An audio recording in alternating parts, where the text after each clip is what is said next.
Welcome guys to our channel E stock tips. E stock tips में आपका स्वागत है। आज इस वीडियो में हम जानेंगे basics of stock market. Stock market exactly होता है क्या है, ठीक है। तो सबसे पहले सवाल ये है कि स्टॉक मार्केट है क्या चीज़। ओके, तो स्टॉक मार्केट को जानने से पहले आपको जो पता करना पड़ेगा कि स्टॉक है क्या चीज़। आपको सिंपल भाषा में अगर मार्केट के बारे में बता जाए तो मार्केट एक ऐसी जगह है जहाँ पर बायर एंड सेलर आते हैं, ओके, और उनके बीच में ट्रेडिंग होता है, राइट। कुछ कुछ लोग खरीदते हैं, कुछ लोग बेचते हैं। उस चीज़ को हम लेमन टर्म में बोल सकते हैं मार्केट। लेकिन ये स्टॉक क्या चीज़ है?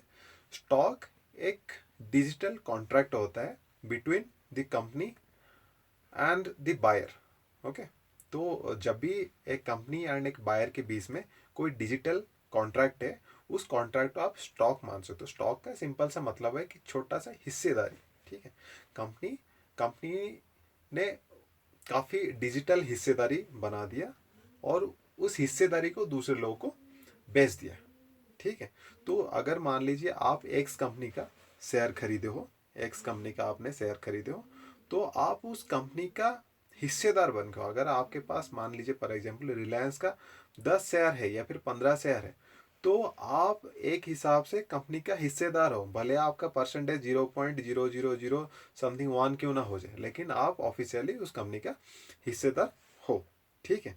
तो स्टॉक मार्केट ये है जहां पर हम उस डिजिटल कॉन्ट्रैक्ट को खरीद पाते हैं या फिर बेच पाते हैं, राइट। तो उस जगह को हम स्टॉक मार्केट बोलते हैं। मतलब वो जो आपके पास जो स्टॉक है उसको आप बेच पाओगे, नहीं तो फिर अगर आपको स्टॉक खरीदना है तो फिर आप उस जगह से स्टॉक को खरीद पाओगे। देन नेक्स्ट है कि व्हाट इज स्टॉक एक्सचेंज।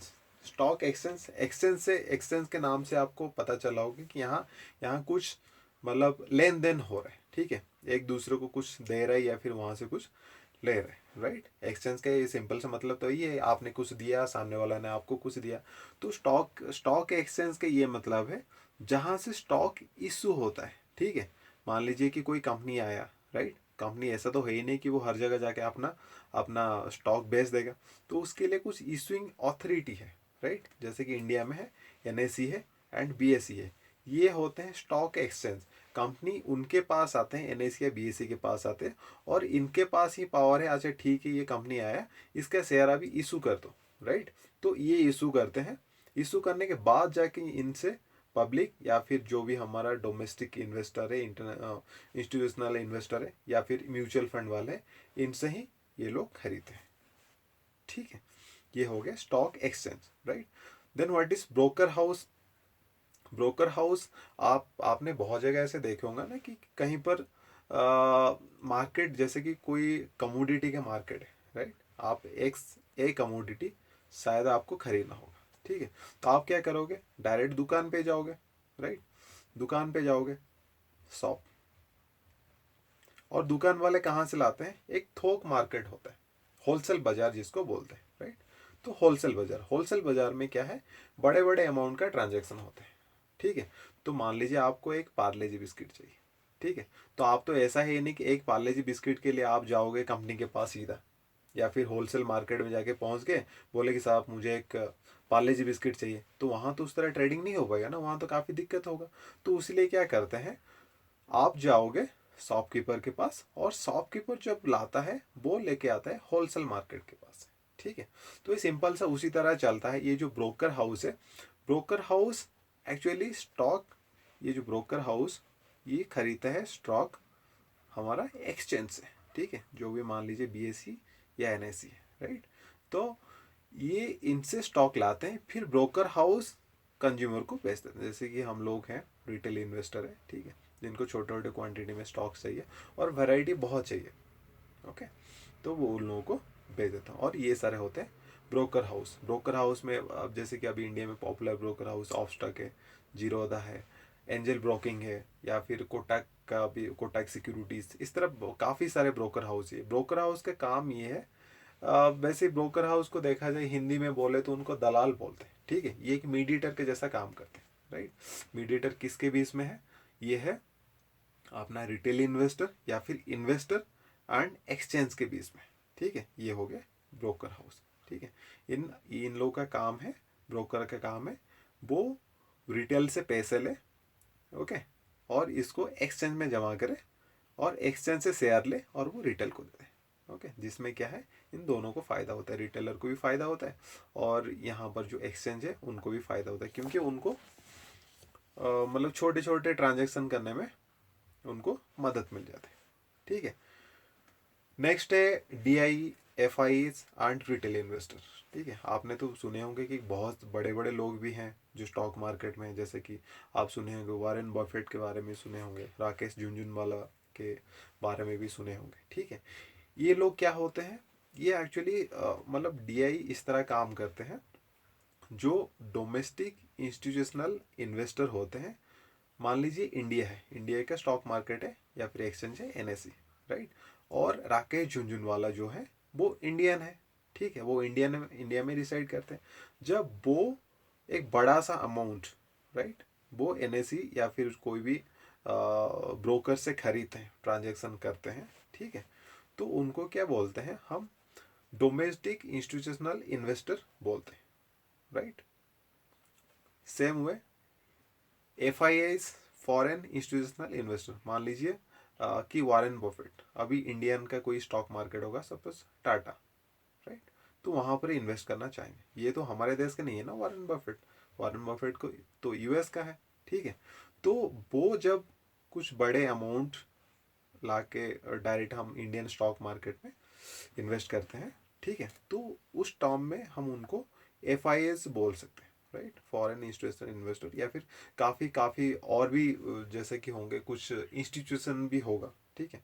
ये पर्सन भी हो सकता है, इंस्टीट्यूशन भी हो सकता है, ये सारे हो सकते हैं जो बाहर देशों से हमारे देश में पैसे निवेश करते हैं, ठीक है। और तीसरा है रिटेल इन्वेस्टर। रिटेल इन्वेस्टर क्या है, रिटेल इन्वेस्टर जैसे कि मैं पहले ही बताया था, रिटेल इन्वेस्टर काफ़ी छोटे छोटे इन्वेस्टर और इंडिविजुअल इन्वेस्टर होते हैं, छोटे अमाउंट भी उनका छोटा होता है, ठीक है, और इन्वेस्टमेंट जो है वो इंडिविजुअल भी होते हैं, ठीक है। तो जैसे कि हम हैं, आप हो, कि आपके सराउंडिंग में जो बंदे हैं जो मतलब 2-4 लाख 5 लाख इस तरह जो इन्वेस्टमेंट करते हैं उनको हम रिटेल इन्वेस्टर बोलते हैं, ठीक है। उसके बाद है सेबी। सेबी क्या है, सेबी एक रेगुलेटर है, ठीक है।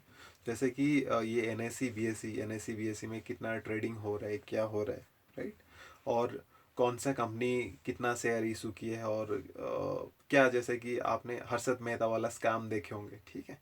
तो बंदे क्या करते हैं, जैसे बड़े बड़े इन्वेस्टर वो होते हैं या फिर जिनके पास बहुत पैसा होता है, वो किसी भी शेयर को बहुत ज़्यादा ऊपर तक ले जाते हैं, ठीक है। तो मान लीजिए वो शेयर का प्राइस 5 रुपये था, ठीक है, तो उन लोगों ने क्या किया, उसको खरीद के उसको 5 रुपये कर लिया, राइट। तो उस टाइम पे क्या होता है कि जैसे कि शेयर का प्राइस बढ़ रहा है, हर कोई देख रहा है कि शेयर का प्राइस बढ़ रहा है, बहुत सारे छोटे छोटे इन्वेस्टर, रिटेल इन्वेस्टर जो होते हैं, वो ले क्या करते हैं, उसके अंदर घुस जाते हैं, राइट। फिर वो ऊपर से उसको एकदम से सेल कर देते हैं। मतलब ये वैसे एथिकली तो गलत है, आपने किसी प्रोडक्ट का प्राइस को बढ़ा दिया, लोग उसके अंदर घुस गए और ऊपर से आप उसको जाके बेच दिए, ठीक है। तो उनमें क्या है, रिटेल इन्वेस्टर को बहुत ज़्यादा नुकसान होता है, या फिर रिटेल इन्वेस्टर हो या फिर दूसरे इन्वेस्टर भी है, ठीक है, उनको काफ़ी ज़्यादा नुकसान होता है। तो इस तरह काम कोई मतलब ज़्यादा ना कर पाए, राइट। वैसे आप देखा जाए आज भी इस तरह चीज़ ऐसी बात नहीं है कि नहीं हो रहा है, लेकिन फिर भी उसको कंट्रोल या फिर रेगुलेट कर पा रहे हैं, ठीक है। और ये एक गवर्नमेंट का एजेंसी है, ठीक है। ये जो सेबी है, इंडियन जो गवर्नमेंट का मिनिस्ट्री ऑफ फाइनेंस का एक रेगुलेटरी बॉडी है, ठीक है। तो इनका काम है स्टॉक मार्केट के ऊपर नज़र रखना, और कहाँ कुछ अगर कुछ गलत हो रहा है, कुछ जो नहीं होना चाहिए स्टॉक मार्केट में, ठीक है, तो इस तरह चीज़ों को वो प्रिवेंट करवाते हैं, ओके। और दूसरा है मतलब लास्ट है ये types of trading. Types of trading क्या होते हैं, मैंने पहला वीडियो में भी एक वीडियो और बनाया था, उसमें मैंने टाइप ऑफ ट्रेडिंग बताया था। नॉर्मली हम 2 प्रकार की ट्रेडिंग करते हैं, एक होता है इंट्राडे, राइट, और एक है डिलीवरी। अगर हम ब्रॉडली देखें तो इंट्राडे एंड डिलीवरी होता है, ठीक है। तो इंट्राडे मतलब वो है जो उसी दिन में आप ट्रेड को ख़त्म कर लो, और डिलीवरी का वो मतलब होता है जिसको जो स्टॉक को आप परमानेंटली खरीद के अपने पास रख लिए, वो कल बेच सकते हो या फिर 10 साल के बाद भी बेच सकते हो, ठीक है। आई होप इस वीडियो आपको अच्छा लगा होगा। अगर ये वीडियो अच्छा लगा तो आप सब्सक्राइब करना मत भूलना, और इस वीडियो को लाइक भी कर देना। और ये हमारा एक टेलीग्राम चैनल है ई स्टॉक टिप्स, जिसके माध्यम से हम लोग आपके साथ जुड़ पाते हैं, तो इसको भी आप ज्वाइन कर लेना। और किसी भी पर्सन को अगर कोई हैंड होल्डिंग सपोर्ट की ज़रूरत है तो ये हमारा ईमेल आईडी है estocktipspro@gmail.com। इसके माध्यम से आप हमें कांटेक्ट कर सकते हो। Thank you guys, have a nice day.